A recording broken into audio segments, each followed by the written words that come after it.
보통의 부모에게 자식은 세상 무엇과도 바꿀 수 없는 가장 귀하고 중요한 존재 아닌가요?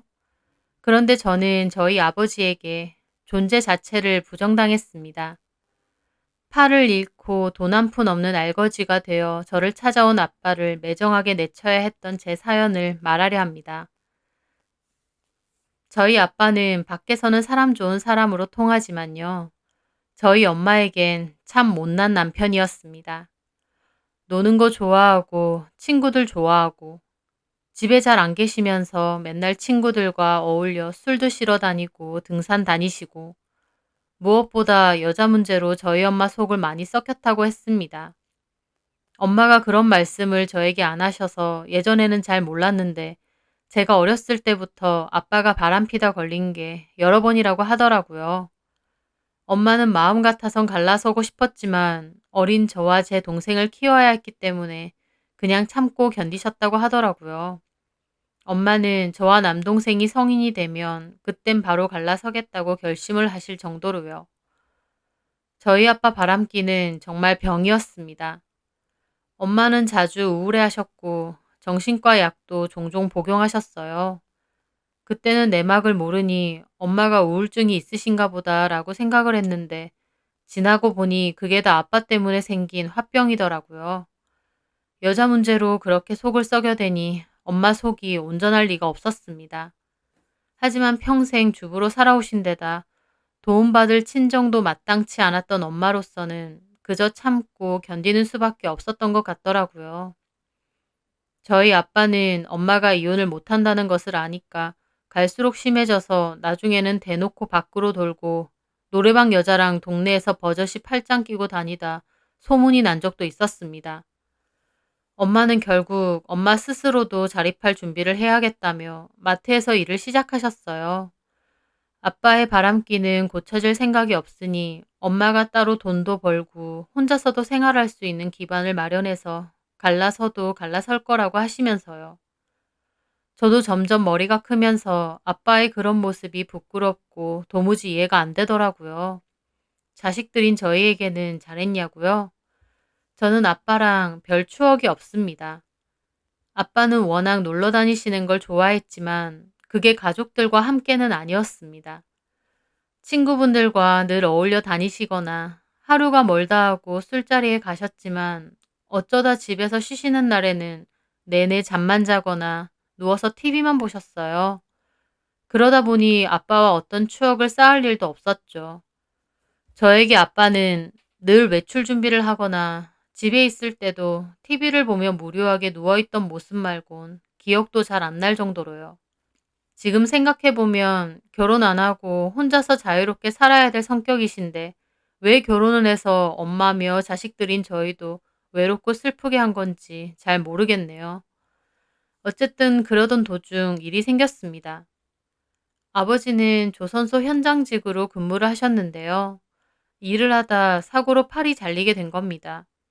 엄마와 동생 그리고 저는 병원을 가게 됐는데 아버지는 응급수술을 하셨지만 결국 접합수술에는 실패해서 팔 한쪽을 잃으셨습니다. 아빠의 상태를 보고 저와 동생도 엄청 울었습니다. 아빠가 너무 가엾고 아파 보였거든요. 엄마도 안타까워서 우셨고요. 아빠가 일을 하다가 이런 사고까지 당하게 되니 죄송한 마음만 가득했고 앞으로 아빠에게 잘해야겠다 생각했습니다. 그런데 저희 아빠에게 엄마나 저희들은 그렇게 중요한 존재가 아니었던 것 같아요. 아빠의 사고는 산재 처리가 됐고 사측에서도 보상금도 몇 억 받게 되었습니다. 그리고 팔 외에도 다친 부분이 많아 한동안은 병원에서 입원해서 지내게 되셨는데 아빠가 팔이 한쪽이 없다 보니 몹시 불편해하셨어요. 엄마도 그때쯤엔 마트에서 일을 하시다 보니 따로 돌봐드리기가 힘들었어요. 저도 대학을 다니며 아르바이트를 하고 있던 때라 짬이 별로 안 났고요. 그래서 짧은 기간이지만 아빠를 돌봐주실 간병인을 고용했었거든요. 그 간병인은 수더분한 인상인데다 싹싹하고 부지런해서 엄마도 믿고 맡길 수 있겠다고 좋게 생각했었습니다. 그렇게 아빠가 치료 후 퇴원할 때까지 그 간병인이 아빠의 수족이 되어 주었습니다. 그렇게만 생각하면 너무 감사할 일이죠. 그런데 저희 아빠의 그 바람피는 병이 어디 가나요? 네, 그 간병인과 바람이 났습니다. 그것도 제대로요. 태어나고 나서 아빠는 그 간병인과 살림까지 차렸거든요. 딴 살림 차릴 돈은 충분했죠. 아빠는 보상금을 몇 억이나 받았으니까요. 그러면서 엄마한테도 이혼해달라고 요구하더라고요. 자식들도 다 필요 없다면서요. 그 간병인 여자에게 제대로 빠진 듯 했습니다. 엄마는 사회생활을 조금씩 하시면서 좋아지셨다가 그 일로 스트레스를 너무 받아 쓰러지시기까지 했습니다. 기껏 참고 사라졌더니 몇 억 보상금 받고 나선 간병인하고 바람나서 이혼해달라 요구를 하니까요. 엄마도 정도 다 떨어졌고 너무 지긋지긋하다며 결국 아빠와 이혼을 하게 되었습니다.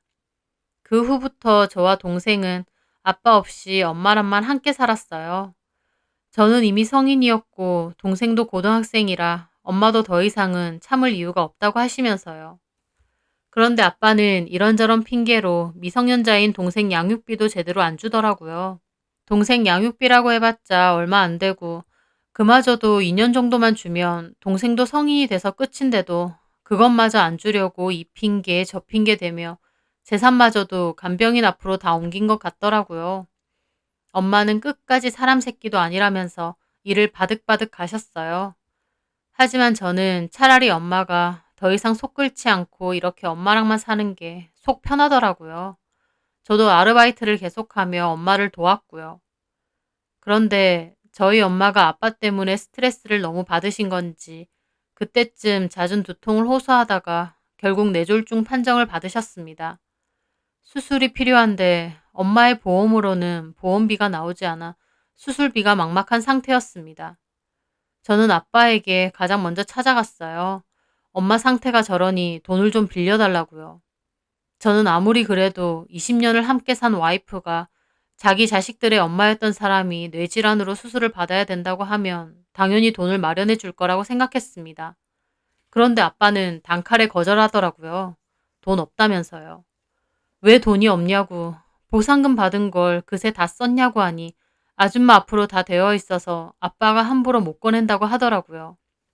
그러면서 그냥 돌아가라고 하는데 저는 이 사람이 진짜 내 아빠가 맞나 싶었습니다.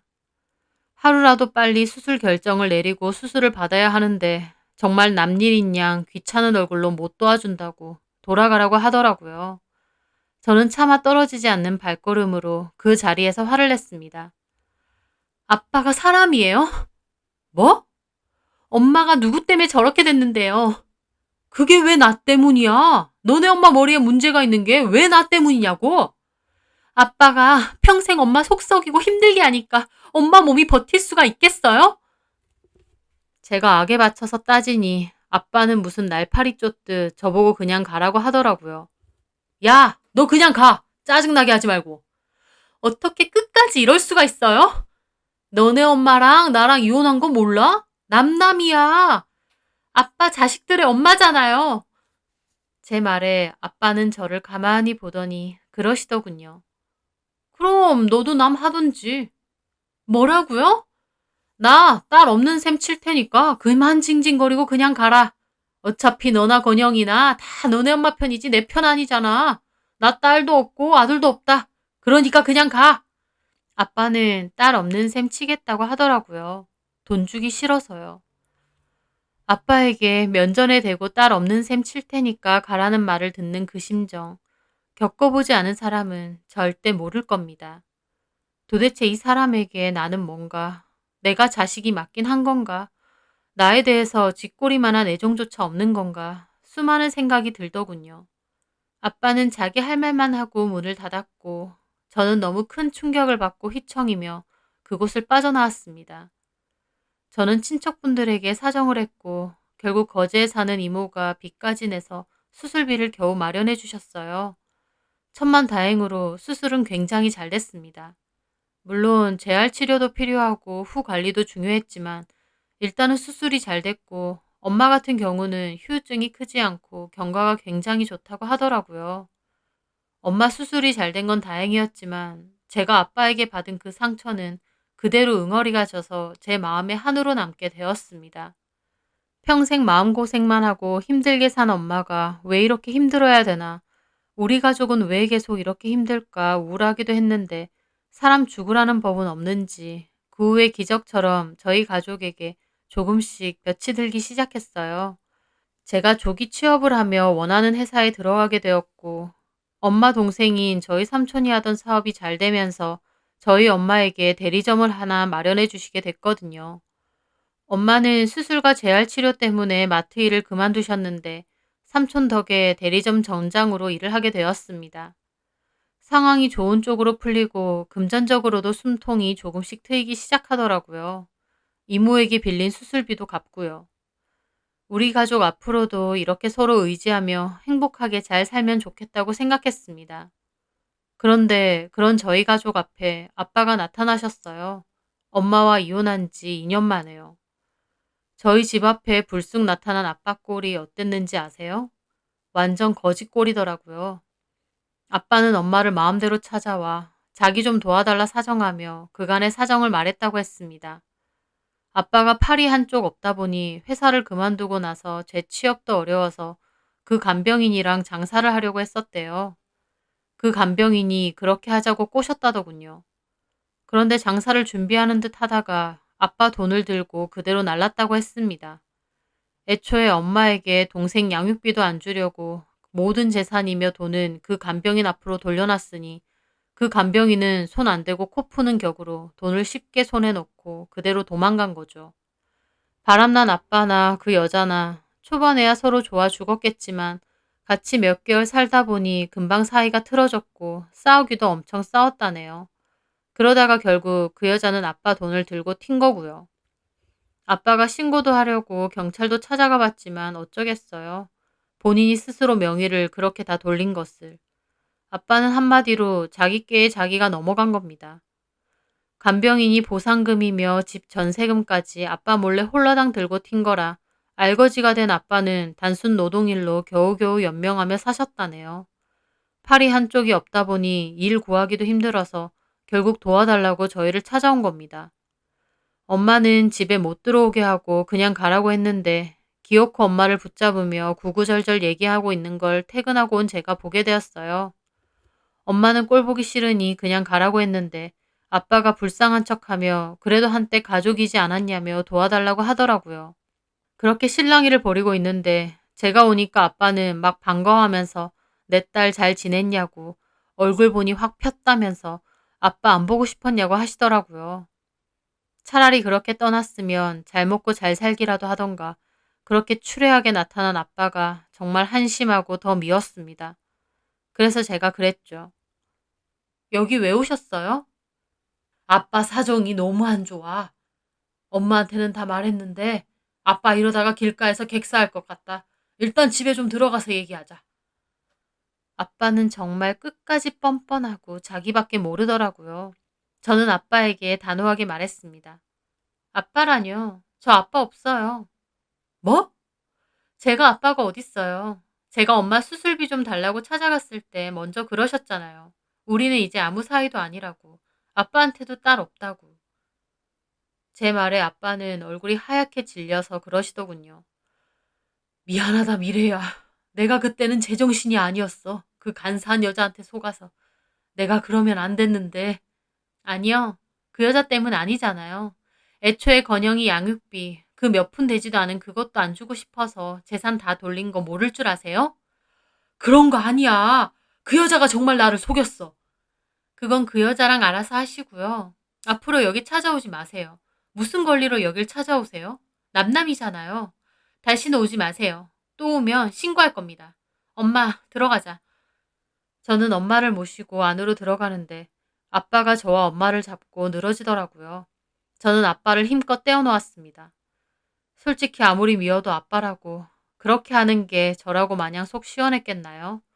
팔 한쪽 없는 아빠가 초라한 행색으로 도와달라고 하시는데요. 그 꼴로 나타나면 우리 심정은 어떨까요? 정말 저희 아빠 끝까지 저희 생각은 안 한다 싶더라고요. 저는 엄마를 모시고 문을 닫았습니다. 아빠는 앞에서 어떻게 아빠를 버리냐고 문 앞에서 생 난리를 치더군요. 가족을 먼저 버린 게 누군데요. 엄마와 저는 아무 말도 하지 않고 거실에 있었고 동생에게 이 얘기를 전하니 분노한 동생도 집으로 한달음에 달려와 아빠랑 현관 앞에서 싸우는 것 같았습니다. 아빠는 동생한테도 동정심으로 호소를 하던데 동생도 아빠한테 당장 안 가면 경찰 부를 거라고 화내더라고요. 저만큼이나 동생에게도 상처가 컸으니까요.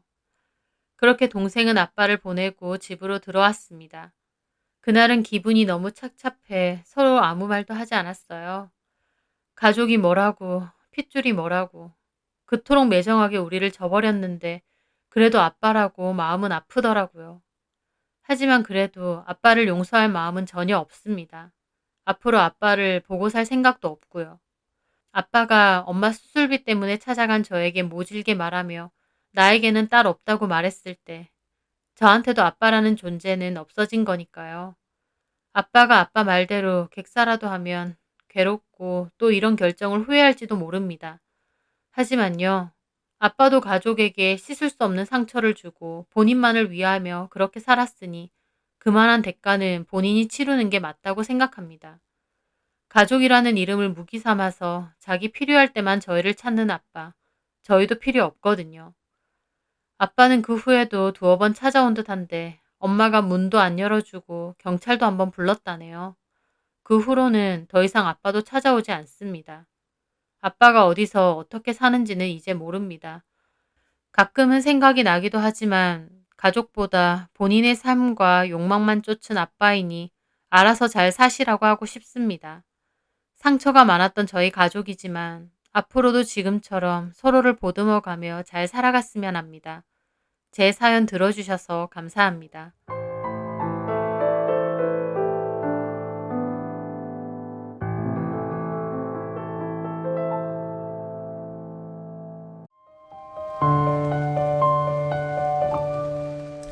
안녕하세요. 저는 회사에 다니고 있는 20대 후반의 여자입니다. 저는 고등학교 때 부모님께서 이혼을 하셨어요. 그래서 저는 줄곧 엄마와 함께 살았는데요. 하지만 그렇다고 제가 특별히 이혼 가정에 대한 상처가 크거나 많이 힘든 건 아니었습니다. 부모님 두 분의 인연이 끝나서 비록 이혼은 하셨지만 저에게 부모의 역할은 끝까지 잘 해주셨거든요. 특히 저희 엄마는 제가 부족함이나 서러움을 느끼지 않도록 특히나 많이 노력해 주셨어요. 저도 그걸 알기에 엄마께 늘 감사드리고요. 또 아빠도 떨어져 살았지만 종종 연락하고 만나고 아빠의 역할에 있어서는 최선을 다해 주시려 노력하셨어요. 부모님 두 분은 이혼 당시에는 사이가 많이 안 좋으셨는데 시간이 흐르고 나서는 마음의 앙금이 좀 풀리신 건지 좀 더 편안하게 각자의 생활을 하시는 것 같아요. 다만 엄마는 앞으로 재혼 생각 없다고 하셨고 아빠는 몇 년 전에 재혼을 하셨고요. 아빠 재혼 후에도 필요한 일에는 종종 연락을 하며 잘 지내고 있습니다. 부모님이 이혼을 하신다는 건 자식으로서 참 가슴 아픈 일이지만 한편으론 부모님 두 분 각자의 인생이기 때문에 그 선택을 존중하고 이해합니다. 비록 헤어지셨어도 저에게는 여전히 가장 사랑하는 부모님이시고요. 그런데 그 전에는 있지도 않았던 이혼 가정에 대한 자격지심이 오히려 생길 뻔한 사건이 있었어요. 바로 결혼하기로 한 남자친구와 그의 어머니 때문이었죠. 저는 남친과 같은 회사에 근무했는데요.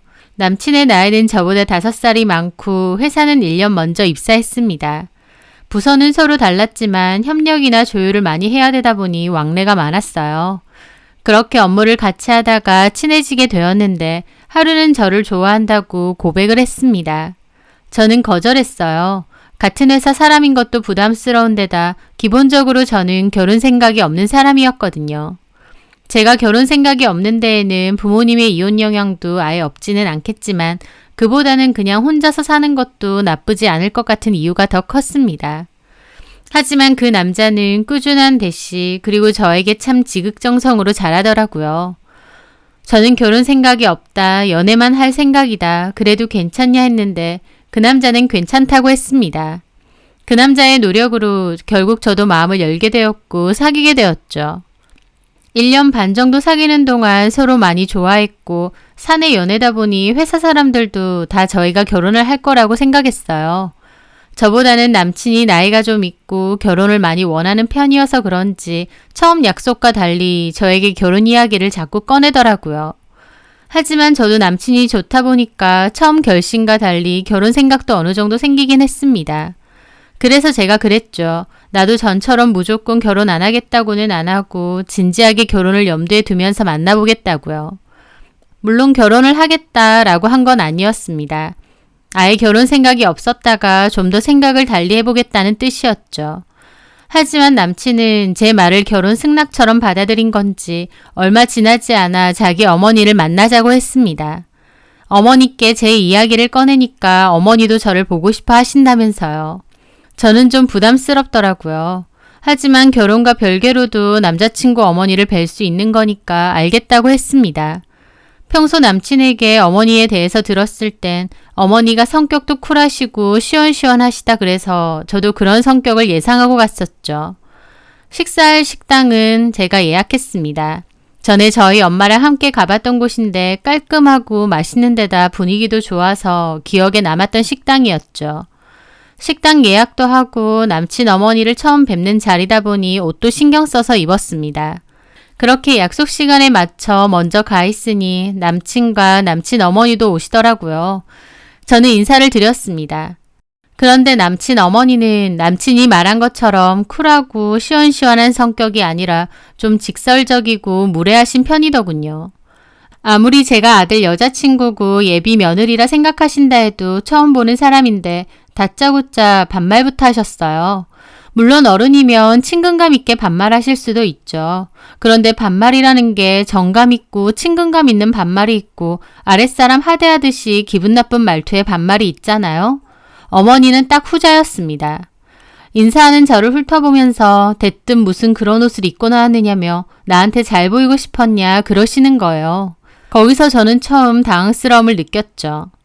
아예 처음 얼굴 뵙는 자리인데 무안 주듯이 저렇게 얘기를 하셨거든요. 저는 머쓱한 기분으로 네, 그냥 그렇게 대답했습니다. 그렇게 마주 앉아 남친과 어머니는 서로 가벼운 이야기를 주고받았어요. 저는 옆에서 듣고 있고요. 제가 예약한 식당은 한정식 집이었는데 어머니는 둘러보더니 저에게 네가 예약했니? 그러시더군요. 네, 제가 전에 저희 엄마랑 와봤던 곳인데 괜찮더라고요. 남친 어머니는 입으로 쯧 소리를 내시며 주변을 대강 둘러보시더라고요. 마음에 안 드신다는 표정으로요. 어머니가 티나게 마음에 안 드시는 표정을 지으시니까 저도 모르게 신경 쓰이고 위축이 되더라고요. 분위기가 별로신가? 어디 기분이 안 좋으신 건가? 하면서 말이죠. 그렇게 불편한 기분으로 있는데 잠시 후 음식이 나왔고 식사를 하게 되었습니다. 그런데 남친 어머니가 좀 드시더니 인상을 찌푸리시면서 여기 와본 건 맞아? 그러시는 겁니다. 네, 입맛에 안 맞으세요? 이게 맛있어? 아유, 맛있는 건 먹어보지도 못했나?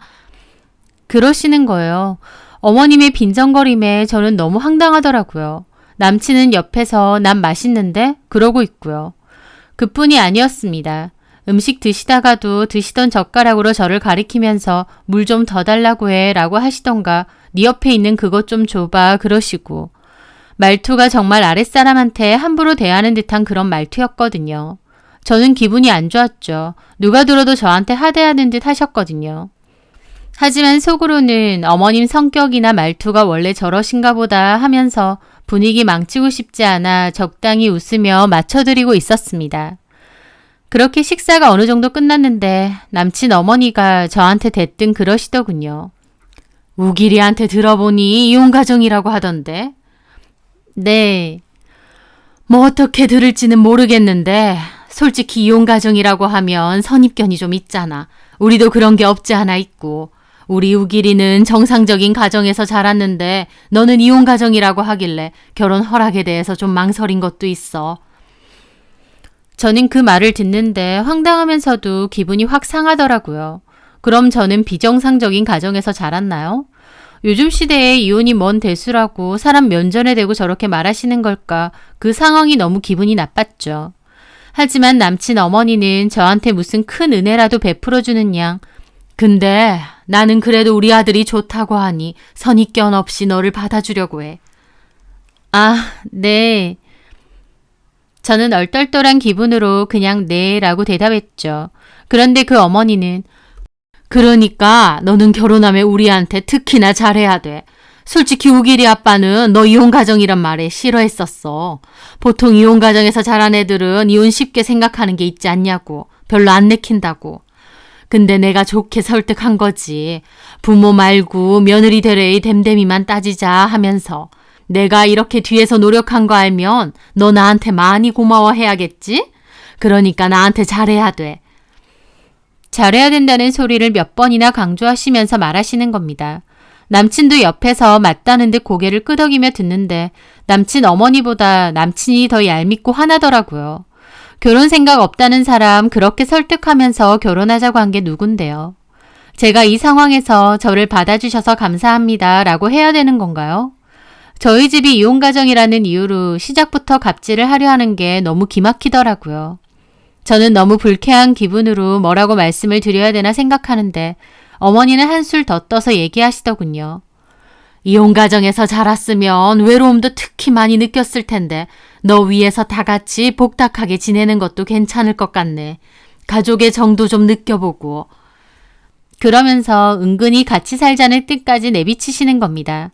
제가 만약 결혼을 하겠다고 해도 합가를 할 생각은 전혀 없는데 은근슬쩍 합가 얘기까지 꺼내시고 남친은 옆에서 가만히 듣고만 있고 저는 이건 아니다 싶었습니다. 제가 왜 이런 취급을 받아야 되는지 이해가 안 됐거든요. 제가 아무런 대답 없이 가만히 있으니 남친 어머니가 미간을 찌푸리시며 물어보시더군요. 근데 너는 왜 아무런 말이 없어? 그래서 제가 결심하고 대답했죠. 어머님, 저 오빠랑 결혼 안 하겠습니다. 제 말에 그 어머니 완전 황당무계한 표정 지으시고 남친도 그게 뭔 말이냐 펄쩍 뛰더라고요. 저는 차분하게 말씀드렸죠. 제가 오빠랑 결혼하게 된다면 당연히 오빠 부모님께도 잘해야 된다고 생각합니다. 남편의 부모님이고 또 그 전에 웃 어른이시니까 존경하고 잘하려고 노력했을 거예요. 그런데 제 마음에서 우러나와서 잘하려고 노력하는 게 아니라 제가 이혼 가정의 자녀라는 이유 때문에 책이라도 잡힌 듯이 잘해야 된다면 그렇게 하고 싶진 않습니다. 부모님의 이혼이 제 잘못도 아니고 저희 부모님이 심사숙고해서 내리신 결정이에요. 저희 어머니 이혼 후에도 부족함 없이 저 최선을 다해 키워주셨고요. 그런데 제가 단지 이혼 가정이라는 이유 때문에 시부모님께 잘해야 된다면 그건 저를 키워주신 어머니를 욕되게 하는 일 같습니다. 차라리 이혼 가정 자녀에 대한 선입견이 있어서 결혼 허락 못하겠다 하셨으면 어머님 뜻 이해하고 존중했을 겁니다. 하지만 제가 이혼 가정인 게 큰 흠인데 봐주시는 것처럼 말하시면서 잘하라고 하시는 건 이해를 못하겠네요. 저는 결혼 다시 생각해야 될 것 같습니다.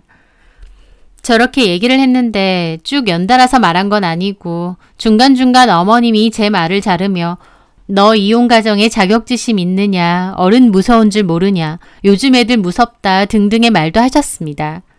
저는 어머님이 제 말을 끊어도 제가 생각한 얘기는 끝까지 다 하고 자리에서 일어났어요. 남친도 저에게 그만하라고 왜 그러냐더군요. 저는 할 말 다 쏟아내고 그렇게 가방 들고 자리에서 나왔는데 남친이 쫓아와서는 나랑 결혼하기 싫어서 엿먹이는 거냐 묻더군요. 오빠네 어머님이 무례하다고 생각 안 해? 그게 뭐가 무례한 거야. 이혼가정 자녀라고 결혼 반대한 것도 아니고 손가락질한 것도 아니고 오히려 그럼에도 받아들이겠다 하신 건데 그게 뭐가 무례냐고. 남친은 뭐가 잘못된 건지도 모르더라고요. 남친에게도 얼마나 실망스럽던지요. 뭐가 잘못된 건지도 모르면 그냥 그렇게 살라고 하고 자리를 뜨려고 했는데 남친이 저보고 엄마 말처럼 너 이런 거 자격지심이야. 엄마 말 별로 예민한 말도 아닌데 네가 네 자격지심에 꼬아드는 거잖아. 솔직히 회사에서도 우리 곧 결혼할 거라는 거 다 아는데 이렇게 헤어지면 여자인 네가 손해 아니야? 라는 소리까지 했습니다. 사내연애로 회사에는 소문이 다 났으니 제가 결혼에 관해서 물을 수 없을 거라고 생각한 모양이었죠. 그러니까 저한테 함부로 말하고 저랑은 의논도 안 된 합가 얘기까지 은근히 흘린 거였습니다. 저는 그 순간 확 질려버려서 그만 얘기하자고 하고 헤어졌어요. 남친은 그 후에도 연락으로 계속 내가 자격지심이 있어서 그런 거라고 끝까지 제 탓을 하더라고요.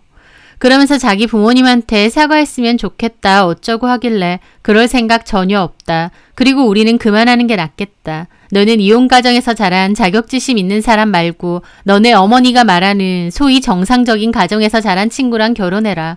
그리고 나에겐 앞으로 연락하지 말아라. 라고 했죠. 남친은 그제야 저를 붙잡았지만 저는 결혼 생각도 다시 사귀고 싶은 마음도 없다며 끝내자고 말했습니다.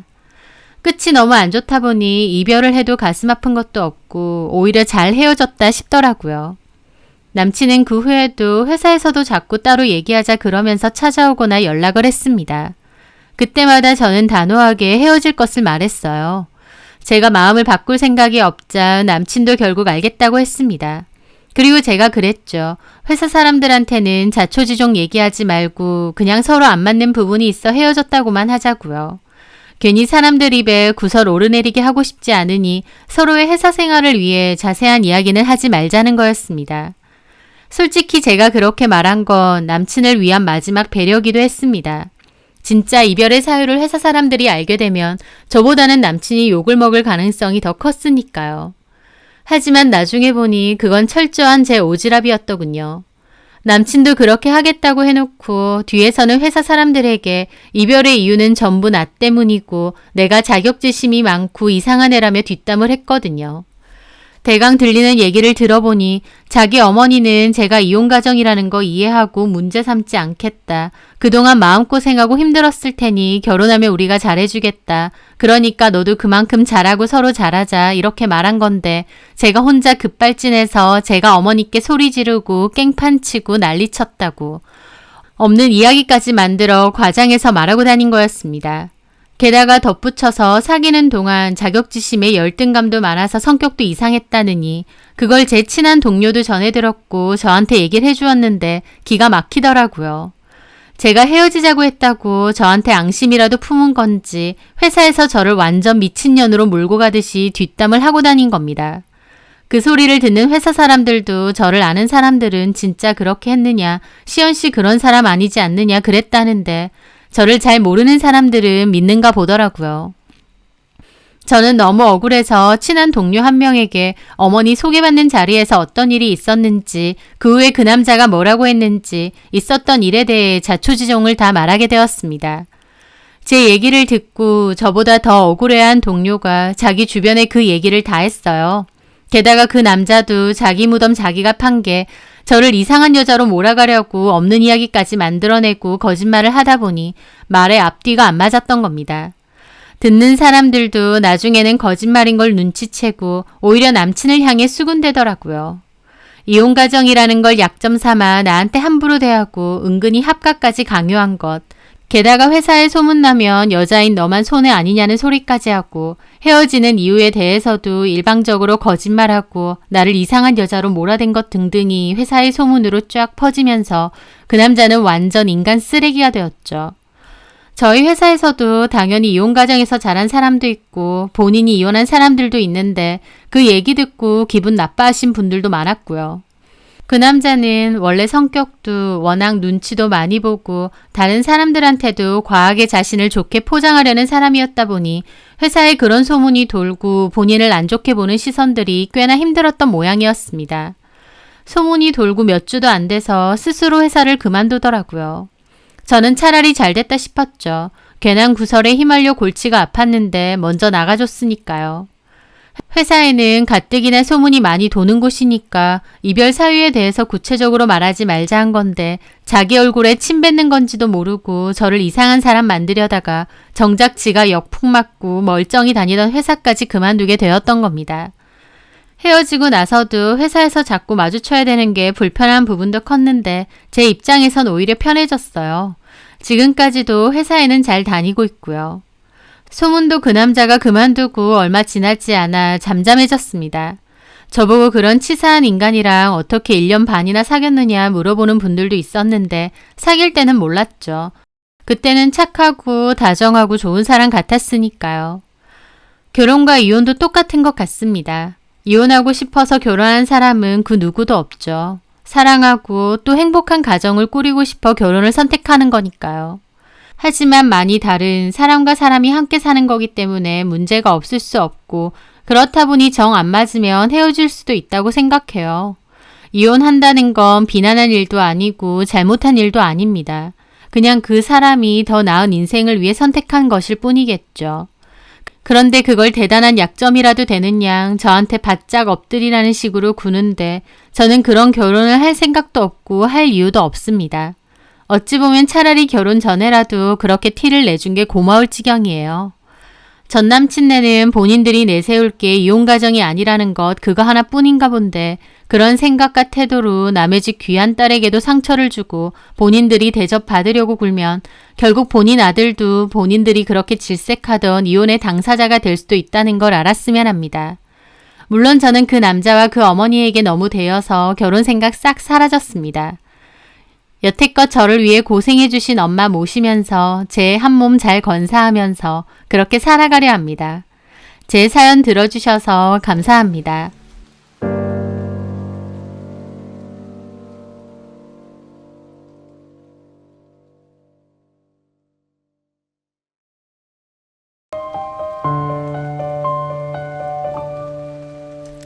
안녕하세요.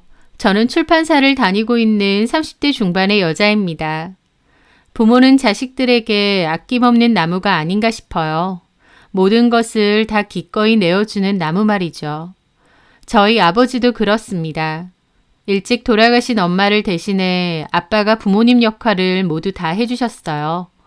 그런 아빠가 저희 아빠라는 사실은 저에게 참 큰 복이 아니었나 싶습니다.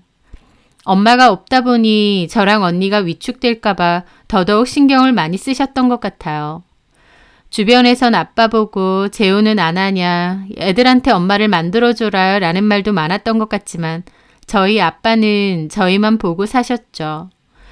아빠는 큰아버지와 함께 특수 유리를 주문 제작하는 공장을 운영하셨습니다. 공장 규모는 크지 않았지만 큰 기복 없이 잘 되던 곳이었어요. 저희 집은 부유한 편까진 아니었지만 그래도 하고 싶은 건 다 하면서 크게 어려움 없이 살아왔던 것 같습니다. 아빠는 저희가 해보고 싶어 하는 건 거의 다 시켜주셨어요. 특히 언니는 첼로, 컴퓨터, 미술, 수영 등 학원도 많이 다니고 이것저것 많이 배웠었죠. 엄마가 안 계시다 보니 그런 걸로는 기죽지 말라고 더 저희한테 신경을 쓰셨던 것 같습니다.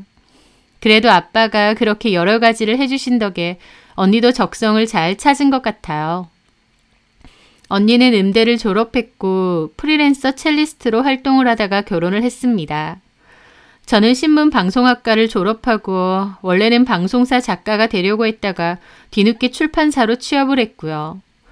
저는 일 때문에 서점에도 자주 들러야 했는데요. 그날도 일 때문에 대형 서점에 갔다가 그 옆에 있는 카페에 잠깐 들르게 되었습니다. 그런데 거기서 우연히 고등학교 동창 친구를 만나게 되었어요. 고등학교 때 같은 반이었던 친구였는데 졸업하고 나선 한 번도 본 적이 없었거든요. 야, 정수진, 진짜 오랜만이다. 어떻게 여기서 다 보냐? 야, 진짜 반갑다. 너 고등학교 때랑 그대로야. 너도 그대로인데? 바로 알아보겠다. 근데 여긴 어쩐 일이야? 나 일 때문에 옆에 서점 왔다가 나 출판사에서 일하거든. 생각지도 못하게 옛날 동창을 만나니 반갑더라고요. 아, 그렇구나. 너 고등학교 때도 책 많이 읽고 그러더니. 나는 여기 바로 앞에 증권사에서 일해. 아, 참, 이 친구도 같은 회사 다녀. 얘도 우리랑 같은 고등학교야. 그렇게 친구는 자기 옆에 있는 그 남자를 소개해 주었습니다. 같은 고등학교라지만 얼굴은 좀 낯설더라고요. 아, 안녕하세요. 안녕하세요.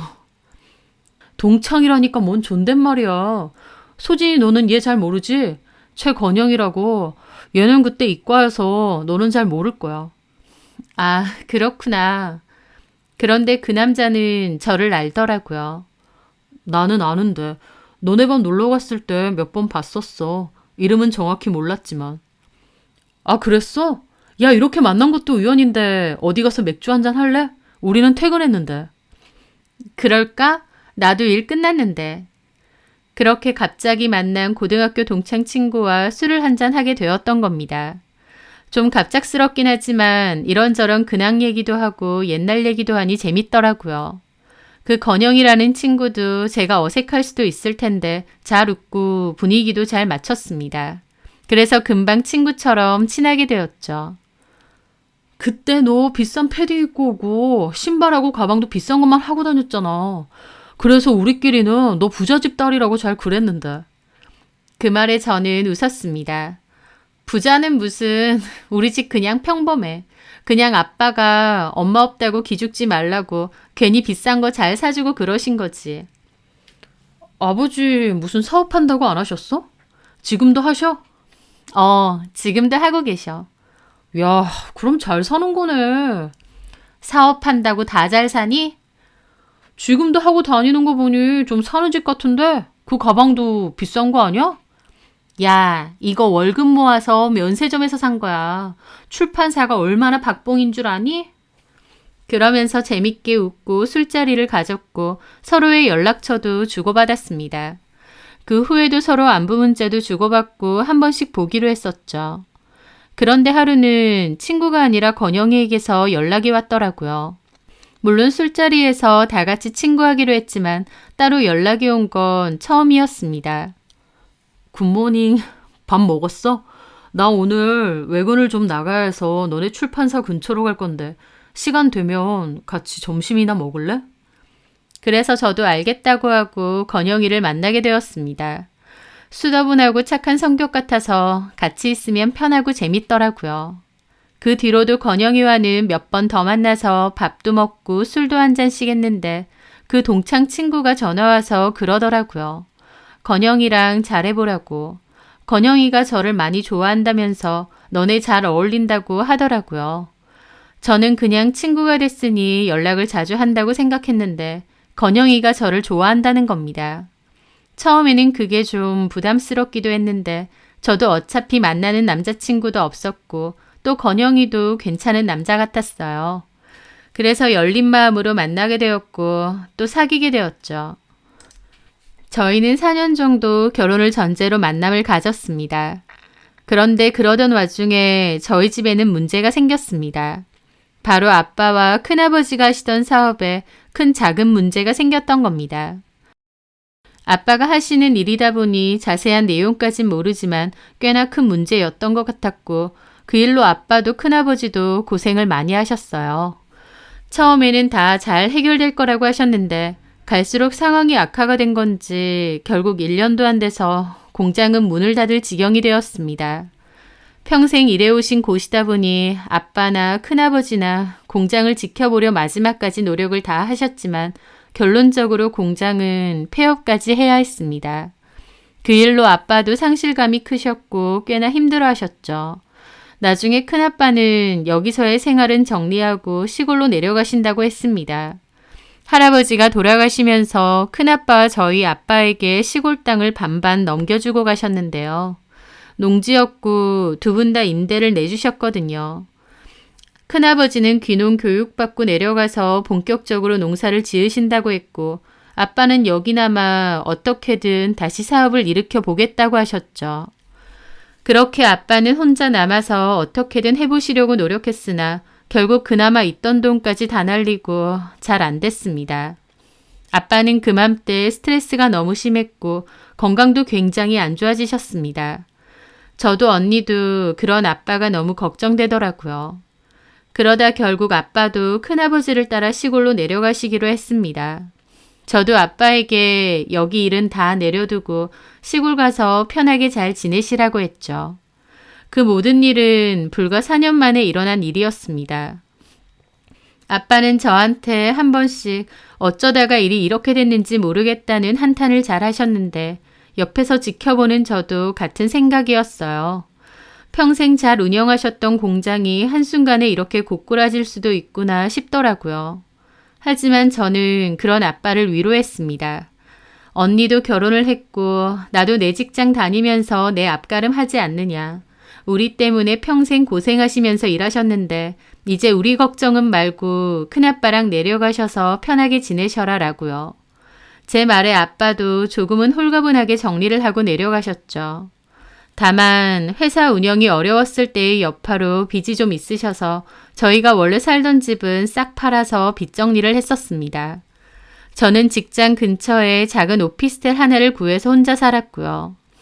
저희 집이 이렇게 된 건 저와 가장 가까이 있던 남친도 잘 알고 있었습니다.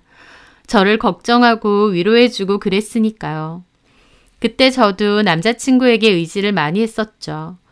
그러다가 본격적인 결혼 이야기도 오가게 되었습니다. 결혼하는 데 있어서 예비 시부모님은 저희에게 1억을 해주실 수 있다고 했어요. 남자친구가 그때까지 모은 돈은 4천만 원 정도 되었기에 남친 쪽에서는 총 1억 4천 정도를 해올 수 있었던 거죠. 반면 저는 제가 모은 돈이 5천만 원 정도 되었는데 저희 집에서는 따로 해주실 수 있는 돈이 없었습니다. 저희 언니는 그 전에 결혼을 했었는데 그때까지만 해도 아빠의 사업이 완전 무너지기 전이어서 언니에겐 1억 정도를 해주셨어요. 그래서 저한테도 결혼하면 1억을 해주신다고 약속했었는데 그 사이에 사업이 망하면서 해주실 수 있는 돈이 없었죠. 맡겨놓은 것도 아니고 아빠 사정이 그렇게 됐는데 당연히 저도 받을 생각 없었습니다. 그리고 결혼 자금은 제가 모은 5천만 원으로 충분하다고 생각했고요. 남편도 저희 집 사업이 망하고 어려워진 걸 다 알았기에 제 사정을 충분히 이해할 거라고 생각했습니다. 그런데 막상 결혼 준비를 하며 서로의 자금 얘기를 하는데 남친은 황당해 하더라고요. 어? 그러면 아버님이 자기한테 주실 돈은 아예 없다는 거야? 당연히 없지. 아빠 사업 아예 망하고 지금은 시골로 내려가셨는데. 언니한테는 1억 주셨었잖아. 그리고 자기한테도 그렇게 해주신다고 하지 않았나? 그때야 아빠 사업이 괜찮았을 때고 지금은 상황이 달라졌으니까. 남친은 생각지 못했다는 듯 표정이 어둡더라고요. 왜 그래? 우리 아빠 사업 망한 거 자기도 알잖아. 그건 아는데 그래도 아버님이 자기 결혼 자금 정도는 따로 빼놓으신 줄 알았거든. 원래 살던 집도 있고. 내가 전에 말했잖아. 우리 집은 팔아서 아빠 빚 정리하고 나머지는 아빠 귀농자금으로 들어갔다고. 그럼 결혼하는데 자기한테 주실 돈이 아예 없으시다는 거야? 빵원? 그런 셈이지.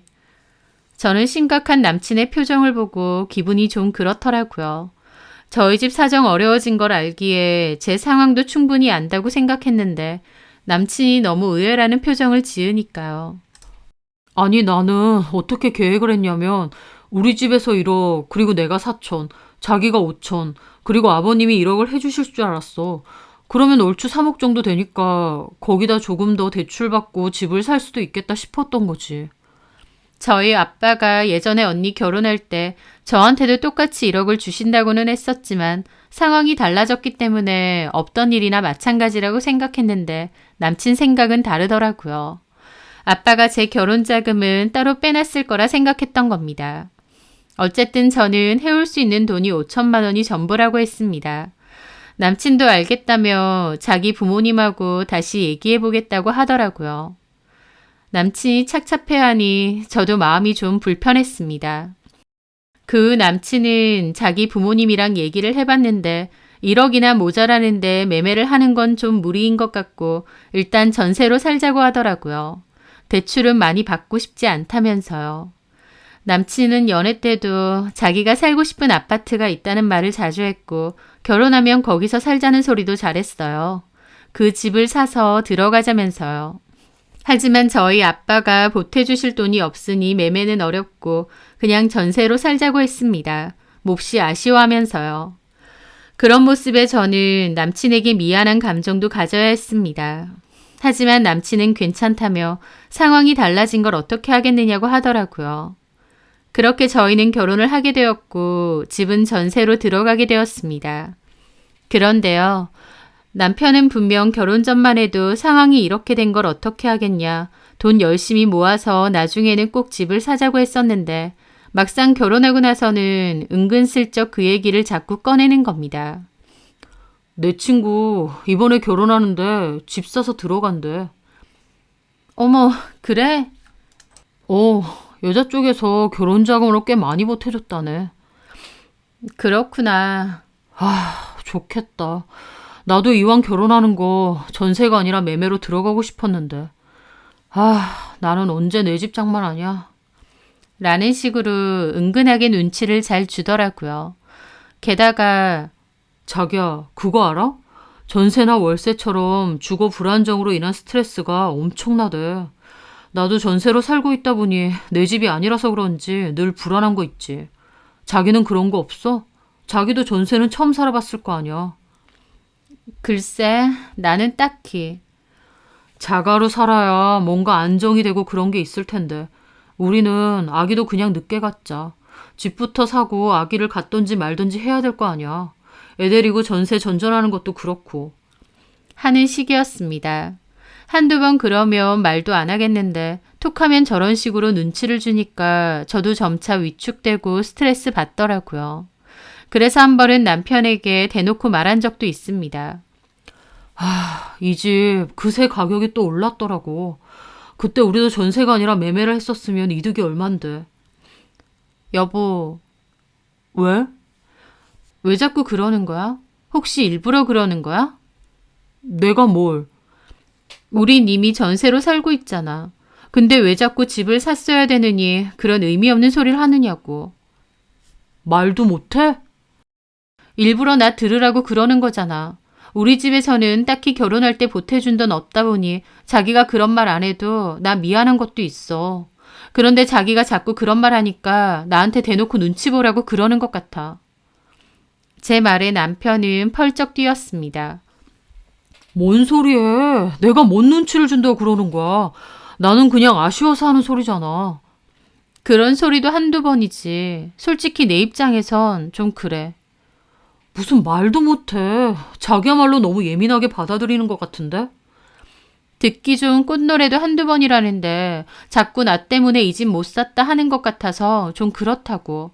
우리 집 사정 다 알고 결혼한 거잖아. 솔직하게 말하면 아버님이 아무리 사업이 망했어도 딸 결혼 자금 정도는 따로 빼놓으셨을 줄 알았어. 결혼 전에 없다고 말했잖아. 그러니까 그게 이해가 안 된다고. 속상하고 아쉬워서 하는 말인데 그 정도도 이해 못하냐?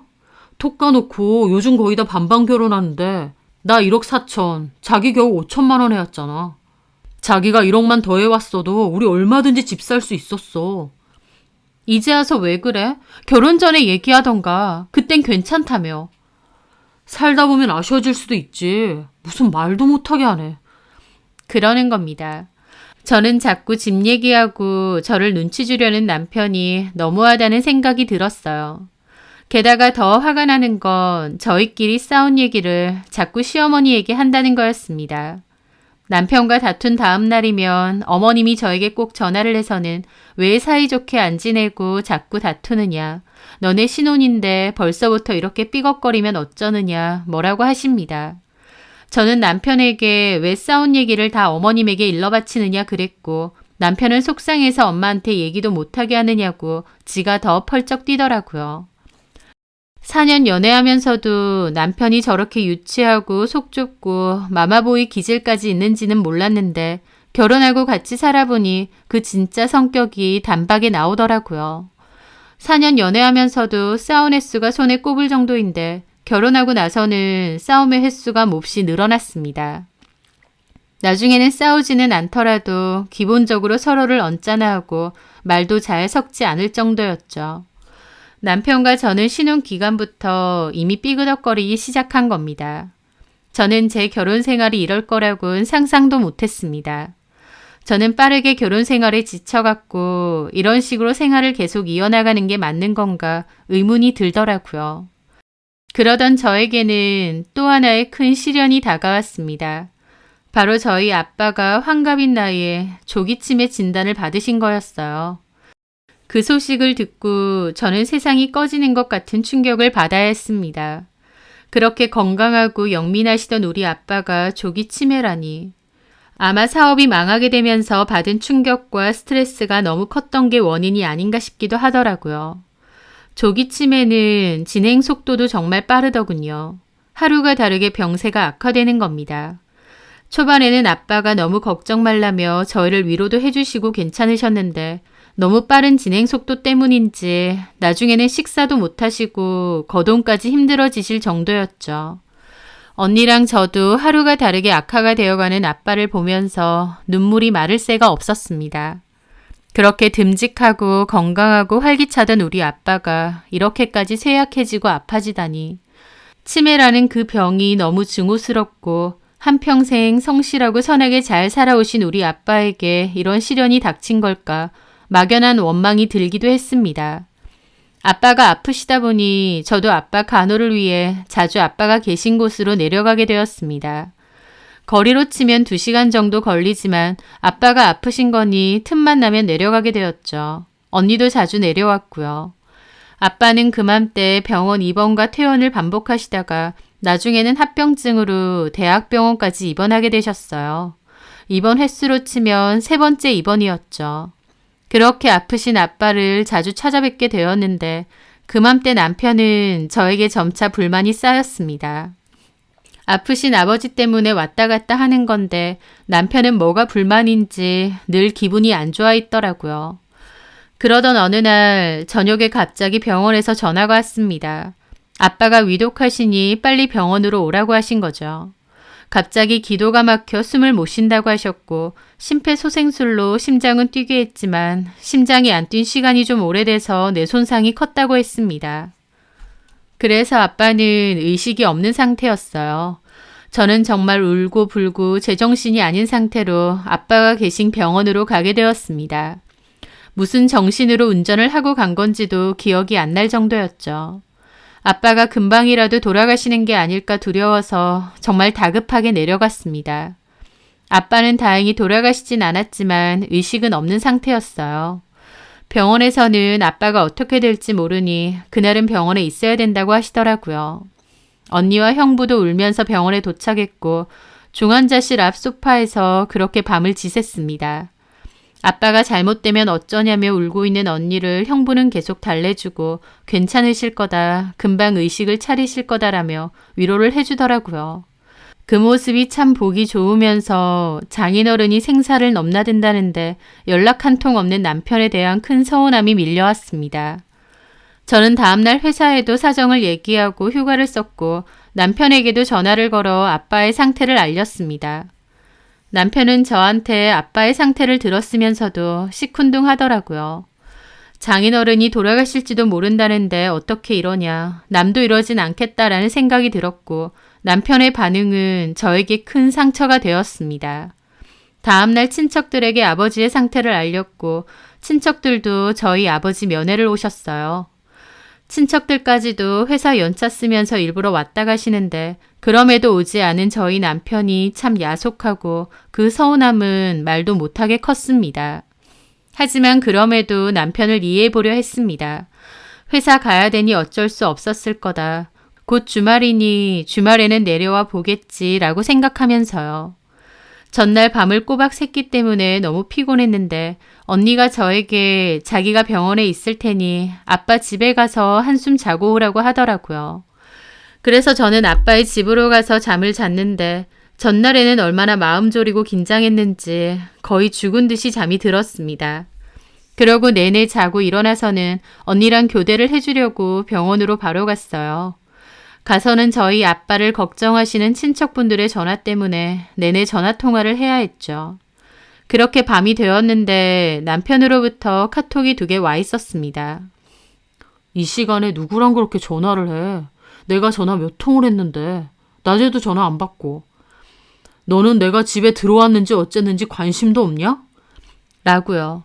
제가 아빠 때문에 정신없는 상황인 거 알면서 저렇게 보냈더라고요. 저는 황당한 기분으로 전화를 했는데 남편도 전화를 받지 않았습니다. 그래서 저도 2통 걸다가 말았죠. 다음날 아침 남편에게 다시 전화를 걸어서 출근 준비하느냐 물었습니다. 남편은 뚱한 목소리로 그렇다고 하더라고요. 내일은 토요일이니까 여기 와볼 거지? 저는 병원에 올 거냐고 물어봤습니다. 그런데 남편은 글쎄라고 대답을 하더라고요.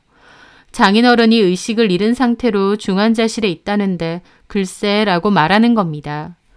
저도 너무 황당하고 기분 상하더라고요. 안 올 거야?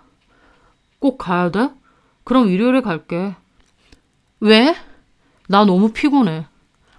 그 말에 정말 정이 뚝뚝 떨어졌습니다. 그럼 오지 마. 뭘 오지 마. 왜? 그렇게 피곤하다는데 뭐 하러 와? 그냥 오지 마. 지금 나 걱정해서 하는 말이야? 장인어른이 걱정되는 마음이면 오고 그게 아니라면 안 와도 된다는 말이야. 제 말에 남편은 아무런 대답이 없더라고요. 그리고 한참 뒤에 일요일에 갈게. 됐지? 하더니 전화를 그냥 끊더라고요. 그 전화를 끊고서 저는 한참이나 착잡한 기분으로 폰을 들고 있었습니다. 먼 친척들도 저희 아버지 걱정에 한달음에 와주는데 사위라는 인간이 이럴 수 있나 싶은 마음밖에 안 들었죠. 그런데 몇 시간 뒤에 남편이 전화가 띡 오더라고요. 심술퉁퉁하게 가라앉은 목소리로 너 내일 좀 올라와. 그러는 겁니다. 내일? 왜? 너한테 할 얘기 있으니까 일단 올라오라고. 그 말에 저는 짜증이 나더라고요. 아빠 이렇게 누워 계신데 올라오긴 뭘 올라오라는 거야. 그 말에 남편이 그러는 겁니다. 야, 너는 너 생각밖에 안 해? 뭐라고? 장인어른 아픈 거 나도 알아. 근데 너 결혼했고 네 가정이 있잖아. 설령 병원에 내려갔어도 너는 나를 좀 챙겨야 되는 거 아니야?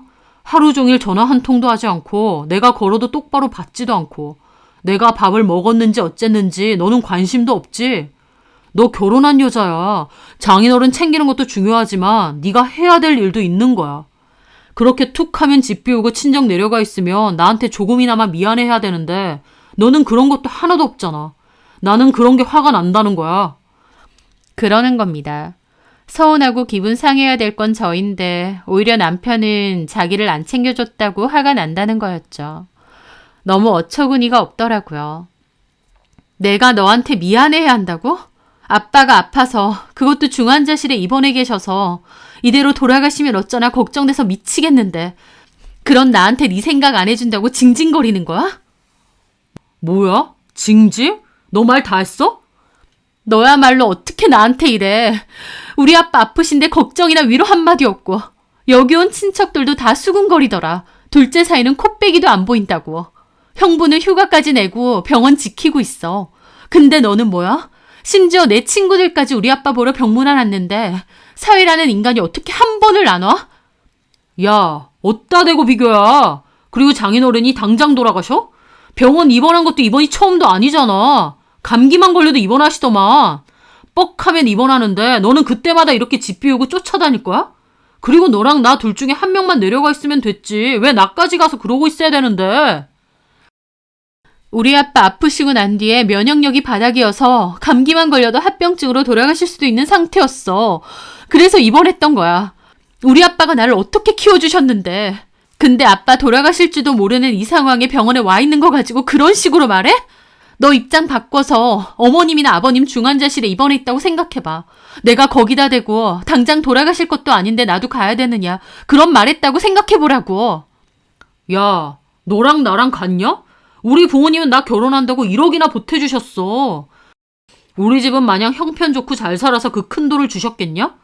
자식이니까 무리해서라도 주신 거 아니냐고. 그 덕에 우리도 결혼한 거고.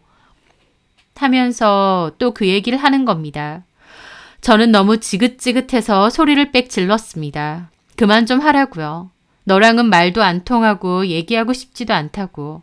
우리 아빠 병원은 올 필요 절대 없다고 하고 전화 끊었습니다. 대화를 끝내고 나서 온몸이 부들부들 떨리고 눈물까지 나더라고요. 그 뒤로 저는 남편에게서 오는 전화도 받지 않았고 어머님 전화도 받지 않았습니다. 결혼 생활 자체에 큰 회의감이 느껴졌죠. 그러던 도중 변호사로 일하시는 외삼촌도 아버지를 뵈러 병원에 왔습니다. 그리고는 언니랑 저에게 아빠 재산 상속 관련해서 할 얘기가 있다고 하시더라고요. 그렇게 병원 1층 카페에서 얘기를 나누었는데 아빠가 치매 진단 받았을 때 재산 사전 증여에 관해서 얘기를 다 마치셨다고 했습니다. 정신이 온전치 못하게 될 때를 대비해서 미리 외삼촌을 불러 작성을 하신 거였죠. 사실 저희 아버지에게 재산이라고 할 만한 게 별로 없었기 때문에 왜 굳이 그렇게 하셨을까 싶기도 했어요. 아빠가 살고 계신 작은 시골집 하나랑 아빠가 농사 지으시는 땅이 전부였거든요. 시골집이나 농지는 가치도 높지 않고요. 그런데 외삼촌 하는 말이 놀랍더군요. 언니랑 저는 잘 몰랐는데 아빠가 갖고 계신 땅으로 도로가 들어오기로 확정이 되었고 보상을 받으셨다는 겁니다. 아빠는 그 땅을 보상금 받고 정리하는 도중에 침해 판정을 받으신 거였고요. 아빠는 증여로 시골집이랑 그 땅 처분한 돈을 언니랑 저랑 반반 나누라고 하셨어요. 다만 언니는 결혼할 때 1억을 보태주셨고 저는 아니었기 때문에 나누더라도 저한테 1억을 더 주라고 하신 거였죠. 아빠는 저 결혼할 때 돈을 못 보태주신 걸로 내내 마음이 쓰이고 미안해 하셨다는 거예요. 여태까지 이렇게 사랑으로 키워주신 것만으로도 충분한데 아빠가 저한테 미안한 감정을 가졌다는 말에 저는 눈물이 왈칵 쏟아지더라고요. 말도 못하게 죄송하기도 했고요. 어쨌든 그 땅 정리한 금액으로 세금 같은 거 다 제하고 언니가 최종적으로 받을 금액은 3억가량 되고 저는 4억가량이 된다고 하셨습니다. 저는 그 돈 안 받아도 되니까 아빠가 훌훌 털고 일어나셨으면 했어요. 상속 금액이고 뭐고 다 필요 없으니 그저 아빠만 다시 일어나셨으면 하고 바랬죠. 그렇게 저는 며칠 동안 병원에 있으면서 아빠를 지켜봤습니다. 아빠와 함께 살았으면서도 아빠의 얼굴을 그렇게 오랫동안 본 건 처음이었던 것 같아요. 어느새 깊어진 주름, 치매를 겪으면서 급격히 몸도 마르기 시작하셨는데 파리하게 누워있는 아빠의 얼굴만 봐도 눈물이 나더라고요. 그렇게 저는 회사 휴가 기간 동안 내내 병원에 있다가 휴가 기간이 끝나서 집에 올라가기로 했습니다. 남편에게 오늘 집에 간다고 톡 하나 남기고요. 그런데요, 막상 집에 도착해보니 황당 그 자체였습니다.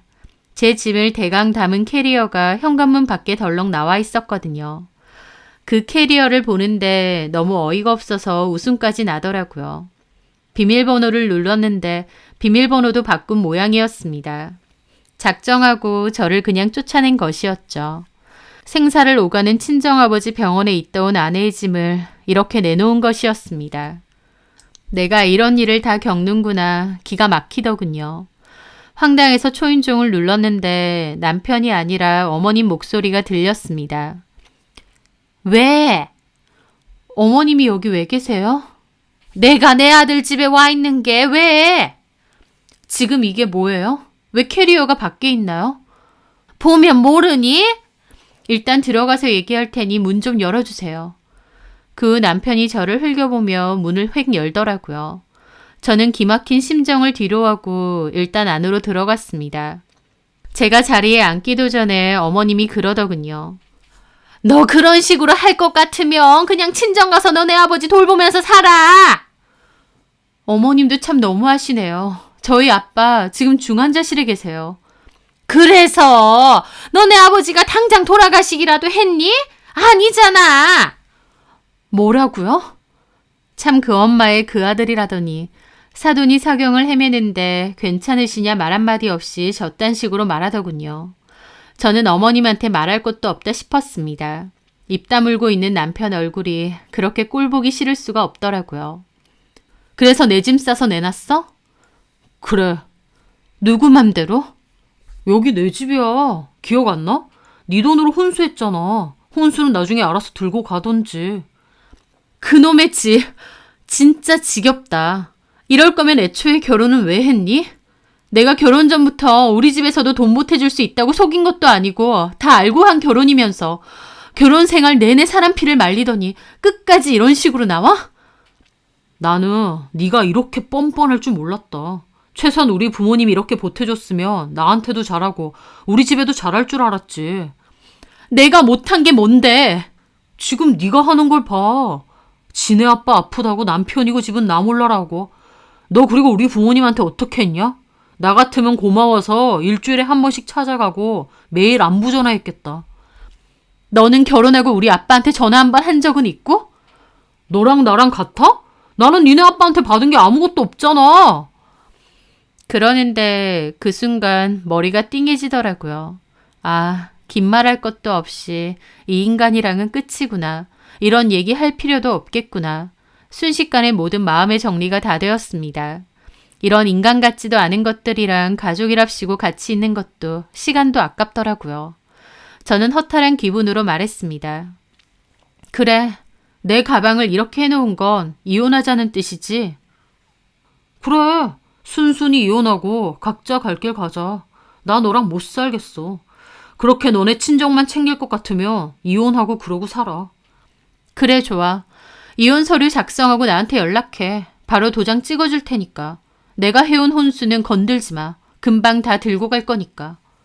참나, 어디 들고 갈 것도 없으면서 니네 아버지 사는 그 작은 시골집에라도 다 들고 가게?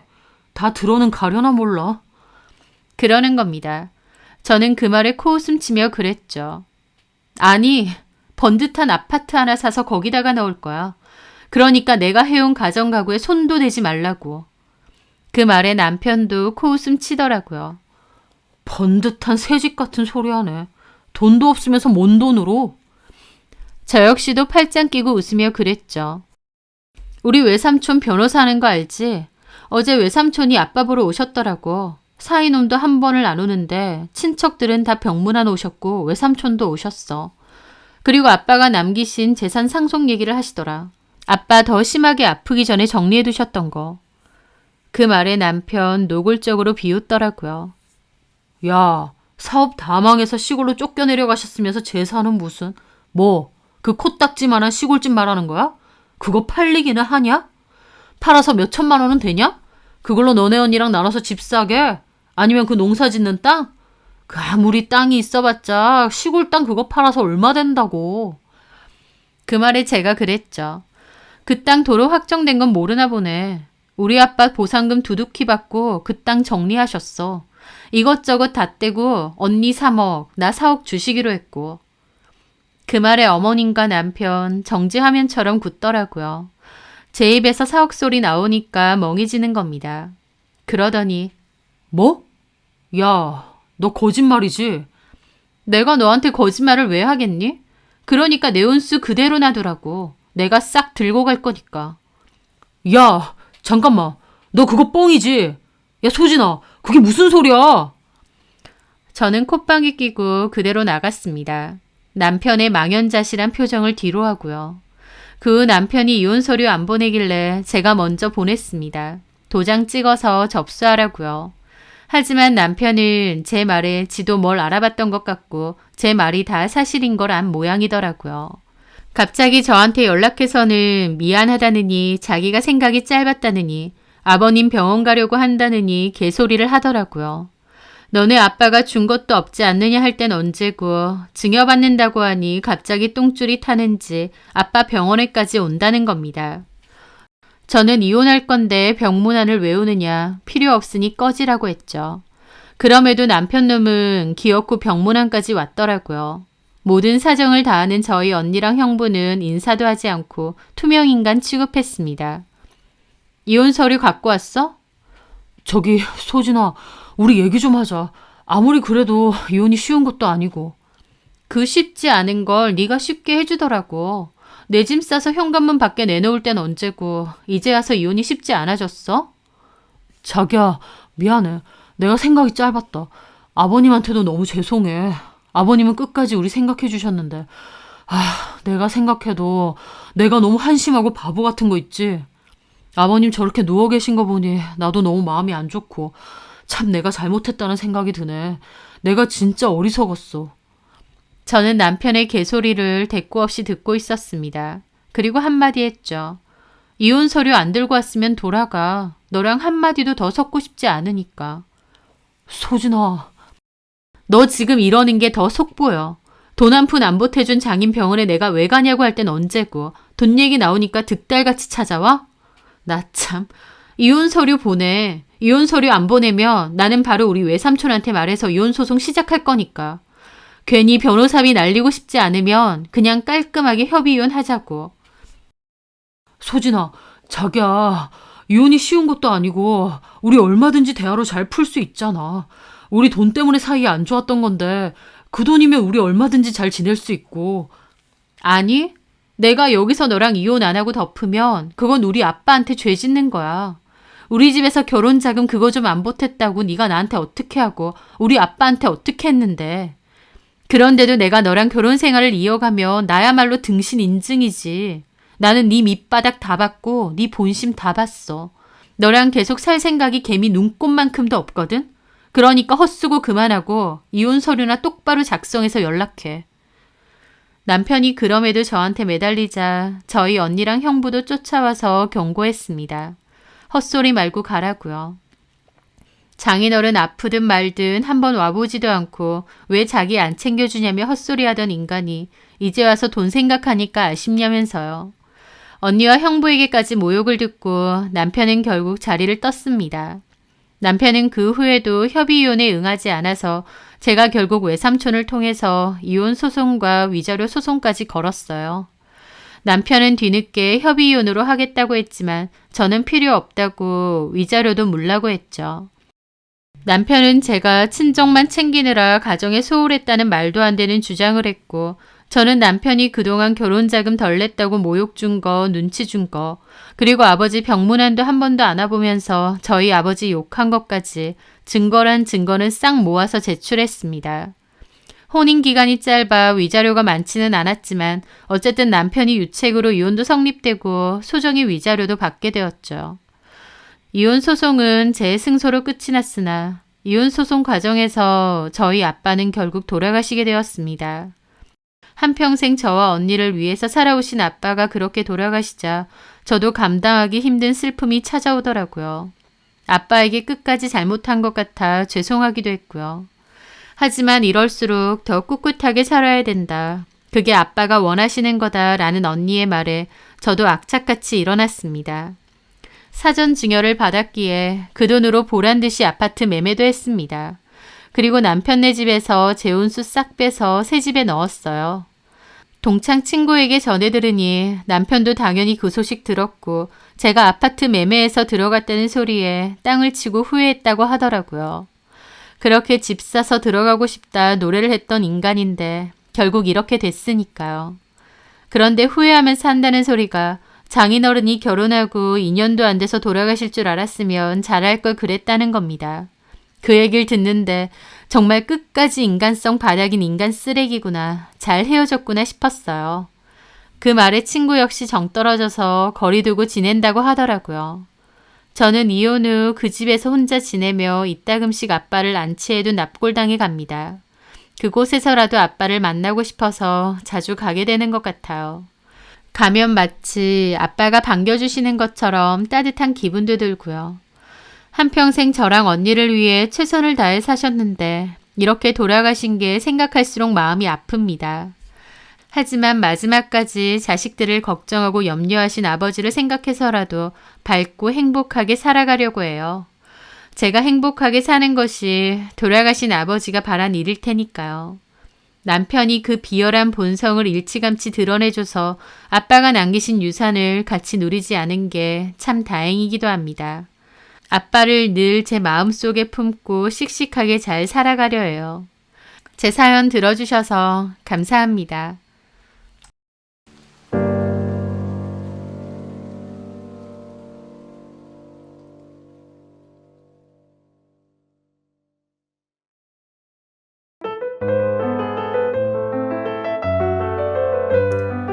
안녕하세요.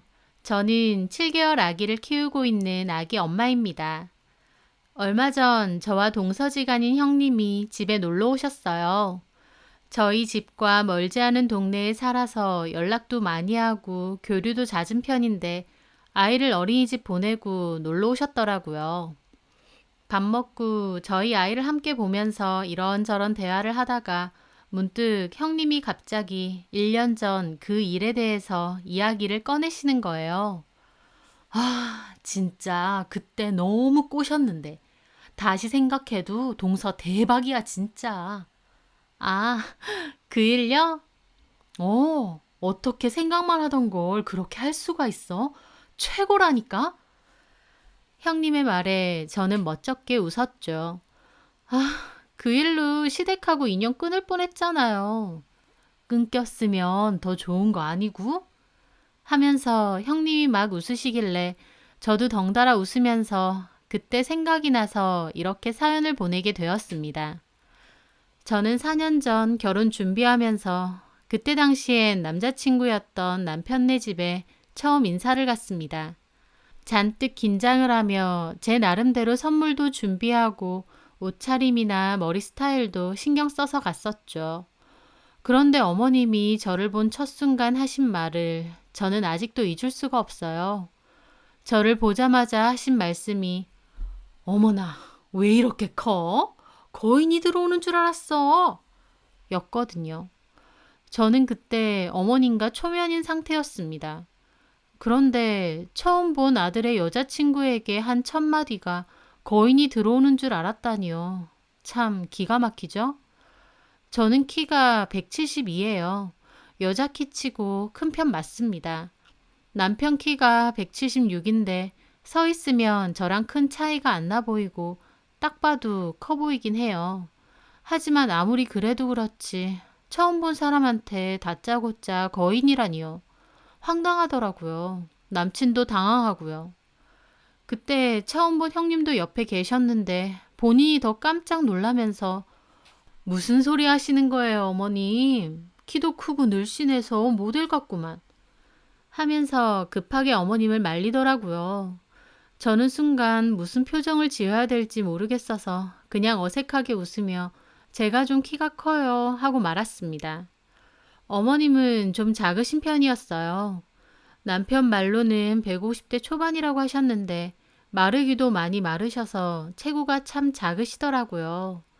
어머님이 작으신 편이다 보니 상대적으로 제가 커 보일 수도 있을 거라고 생각해서 이해하고 넘겼습니다. 어르신분들 중에 아기 없이 솔직하신 분들도 많으시니까요. 그런데 그렇게 첫 만남을 가졌는데 정말 제 키 얘기만 주구장창 하시는 거예요. 그것도 안 좋은 쪽으로요. 지금은 말라서 그나마 괜찮은데 살 붙으면 덩치 엄청 커 보일 거라느니 우리 아들보다 더 커 보인다느니 저희 어머니도 그렇게 크다느니 등등 제 키가 큰 편이긴 하지만 그렇다고 엄청나게 큰 것도 아닌데 제 키에 관심을 엄청 가지셨습니다. 저는 좀 곤란했고 남편도 그만 좀 하시라고 말렸어요. 형님도 다른 얘기 좀 하라고 하시면서 다른 화두로 돌렸고요. 나중에 안 거지만 저희 어머님 여자가 키 큰 거 참 별로라고 생각하시더라고요. 여자란 자고로 자기처럼 작고 아담해야 된다고요. 연세가 있으신 편인데도 덩치 크거나 뚱뚱한 것도 싫어하셔서 나름 관리를 많이 하신다고 했습니다. 관리하시는 거 좋고 어머님 좋아하는 취향도 다 알겠지만 타고난 키 가지고 그렇게 말하시는 건 좀 무례하게 느껴지더라고요. 그때 돌아오는 길에 남편이 거듭 사과를 했습니다. 미안해. 우리 엄마인데 욕하긴 그렇지만 우리 엄마 주책 바가지로 소문나서 친구도 별로 없어. 우리 아빠도 그냥 말하지 말라고 뭐라고 하실 때가 많다니까. 내가 전에 자기한테 그랬잖아. 엄마가 눈치 없는 소리 잘해서 나도 곤란할 때 많았다고. 불쾌했다면 정말 미안해. 그냥 좀 당황스러웠어. 내 키에 그렇게 관심이 많으실 줄은 몰랐거든. 키뿐만이 아니고 우리 엄마 남 외모 갖고 지적 잘해. 아까 형수님 봤지? 형수님도 살 안 빼냐고 통통하다고 얼마나 스트레스 주는 말 하시는데 옆에서 말려도 소용없어. 형수님도 이제 한 귀로 듣고 흘리면서 그러려니 하는 것 같더라고. 저는 고개를 끄덕였습니다. 어머님 원래 성격이 저러신 것 같더라고요. 내가 이 남자와 결혼을 하려면 저도 형님처럼 그냥 한 귀로 듣고 한 귀로 흘리는 수밖에 없겠구나 생각했습니다. 하지만 그렇게 결혼을 안 할 정도의 큰 이유까진 아니니 저는 그대로 결혼을 진행하게 되었어요. 물론 결혼해보니 어머님은 생각했던 것 이상으로 어이없는 소리를 잘 하셨지만요. 제 옷차림 지적도 잘 하셨고 헤어스타일 지적도 잘 하셨어요. 한 번씩은 저도 똑같이 지적하고 싶을 때도 있었지만 원래 성격이시니까 하고 꾹 참고 그냥 넘겼습니다. 그러다가 제가 임신을 하게 됐어요. 기다리던 임신이라 너무 좋았지만요. 문제는 임신 기간 동안 살이 너무 많이 찌게 된 것이죠. 먹덧처럼 평소에는 좋아하지 않는 음식도 잘 먹게 된 데다 부종도 심해서 더 부어 보이게 되었죠. 임신 기간 동안 생각보다 더 살이 찌게 되니 저도 제 모습이 낯설고 우울하더라고요. 그래도 아이만 건강하게 낳으면 된다고 생각했습니다. 그런데 만삭일 때 아버님 생신이어서 시댁에 갔을 때였어요. 이런저런 음식을 준비해서 다 같이 먹을 때였는데요. 어머님이 저 먹는 모습을 빤히 보시더라고요. 왜 그러세요, 어머님? 너 그렇게 많이 먹어도 되니? 갑자기 저 먹는 걸로 그러시는 거예요. 제 말에 남편도 막 짜증을 내더라고요. 먹는 걸로 왜 그래요, 엄마? 이 사람 임신했잖아. 누가 모르니? 저는 입맛이 딱 떨어졌습니다. 그런데 어머님이 또 하시는 소리가 아무리 임신했다지만 너는 무슨 살을 그렇게 찌우니? 꼭 씨름 선수처럼 보여. 저는 그 말에 젓가락을 탁 내려놨습니다. 씨름 선수라뇨. 그게 임신한 며느리에게 할 말인가요? 옆에 있던 형님도 제 눈치를 보며 어머님은 무슨 그런 말씀을 하시냐 그러고 저희 남편도 발끈해서 화내더라고요. 엄마, 임신한 사람한테 그게 뭔 소리예요? 너는 왜 이렇게 마누라 역성이야? 무슨 말도 못하게 해. 어머님, 아무리 그래도 씨름 선수가 뭐예요? 얘 농담한 거야, 농담. 농담도 못하니? 왜 이렇게 호들갑들이야? 어머님은 농담 아니냐며 더 성하셨지만 저는 정말 기분이 상했습니다. 가뜩이나 만삭인 상태라 몸이 불편한데 살이 찌고 붓기도 심해서 힘들었거든요. 몸도 힘들었지만 나중에 출산 후에 예전 몸으로 돌아갈 수 있을까 걱정되고 신경 쓰였는데 거기다 대고 씨름 선수 아니냐고 하니 너무 상처가 되었습니다. 평소엔 어머님의 무례한 말들도 그냥 한 귀로 흘려버렸지만 그 말만큼은 너무 상처가 되고 속상하더라고요. 저는 수저를 내려놨어요. 그랬더니 어머님은 어휴, 됐다. 그냥 먹어. 이거 좀 덜 먹는다고 안 빠져. 괜찮아요, 어머님. 다 먹었어요. 너 위에서 하는 소리야. 살찌우면 애기 낳을 때 더 힘들어. 애기한테도 좋은 거 아니고. 나 성진이 용진이 낳을 때도 일부러 더 관리하면서 먹는 거 신경 썼다. 마냥 잘 먹고 찌운다고 애한테 좋은 거 아니야. 너 이렇게 불어있으면 얼마나 애 낳을 때 힘들게 해. 살을 찌우고 싶은 사람이 어디 있나요? 사람마다 체질이 다 다르고 임신 기간 동안 힘들어서 빠지는 사람도 있고 저처럼 먹덧과 붓기 때문에 찌는 사람도 있는 거죠. 그런데도 어머님은 무조건 자기처럼 해야 된다고 하시는 분이었습니다. 어머님, 그래도 씨름 선수니 그런 말은 너무 심하셨어요. 동서 상처받아요. 그건 농담이지. 농담 갖고 그렇게 발끈하면 그건 본인이 찔려서 그런 거야. 저는 저 대신 화내주는 형님을 살짝 말리며 어머님을 보고 웃었습니다. 네, 무슨 말씀이신지 알겠습니다. 그리고 저는 어머님을 보며 말씀드렸어요. 근데 어머님은 살이 더 빠지신 것 같아요. 제 말에 어머님은 우쭐해하시며 그러더라고요.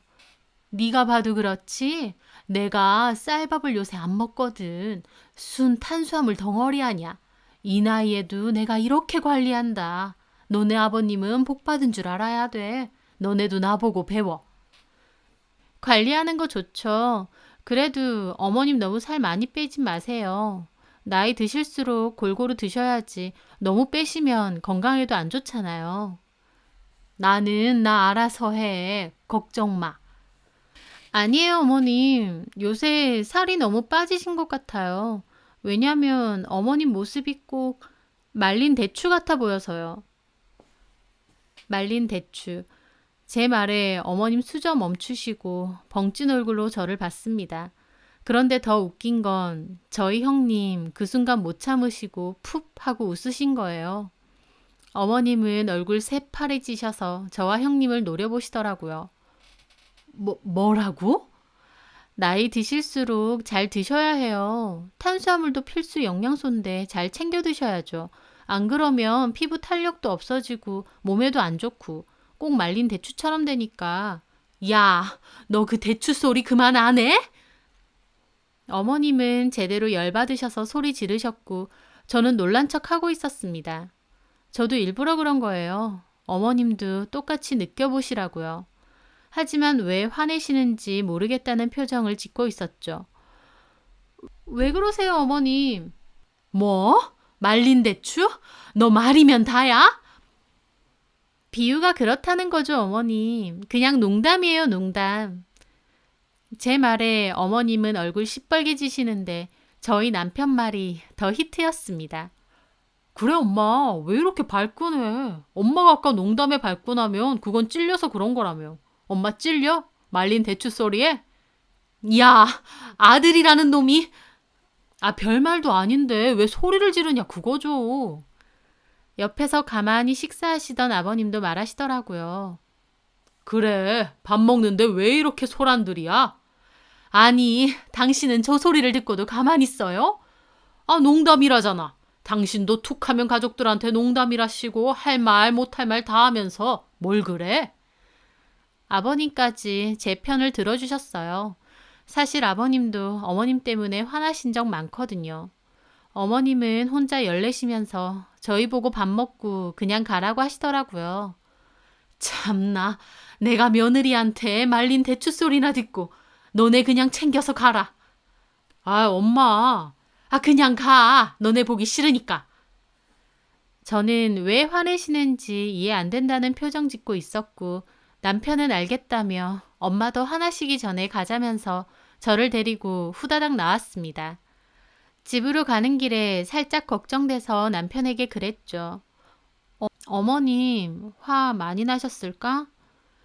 에이, 뭐 농담 가지고. 자기는 씨름 선수 소리까지 들었는데 말린 대추 정도야 뭐.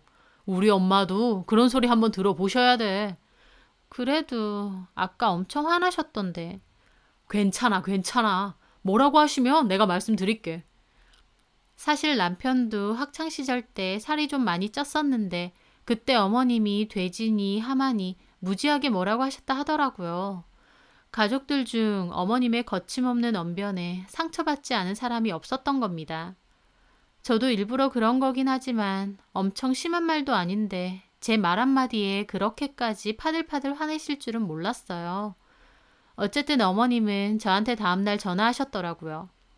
너 내가 늙었다 이거야? 어떻게 시어머니한테 말린 대추라는 소리라니? 어머님, 제 말이 그렇게 상처가 되셨어요?